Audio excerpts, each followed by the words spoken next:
پاکستان کے ساتھ کیا ہے اس کا کفارہ اگلے 25 سال میں ہو سکتا ہے، اگر تم اور میں وفادار رہے اس وطن کے ساتھ، اگر قوم نے اپنی آنکھیں کھول لی تو انشاءاللہ. ویسے بھی ہمارے شاہ صاحب کہا کرتے ہیں کہ یہ خطہ ایسا ہے 100 سال نہیں نکالتا. یہ خطہ وہ ہے جو 100 سال نہیں نکالتا. 75 تو نکال گیا ہے، 25 انشاءاللہ تحریک لبیک والے نکالیں گے.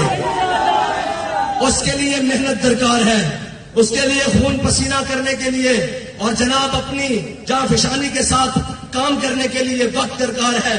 اور کسی ملامت کرنے والے کی ملامت نہیں سننی، کسی ڈرانے والے کا ڈر نہیں سننا، اور جناب کسی کی بھی بات اپنے کانوں تک نہیں پہنچنے دینی. اس لیے کہ ہمارے علامہ صاحب فرما گئے ہیں غیرت بڑی چیز ہے جہاں تگ و دو میں پہناتی ہے درویش کو تاج سر دارا. وہ لوگ جو آج جناب یہ سوچتے ہیں کہ بابا جی کو یہ مقام کیسے ملا، بابا جی نے پہلے ہر مکان اور مقام اپنے ٹھوکر کے ساتھ پیچھے کیا ہے، اس لیے یہ مقام ملا ہے.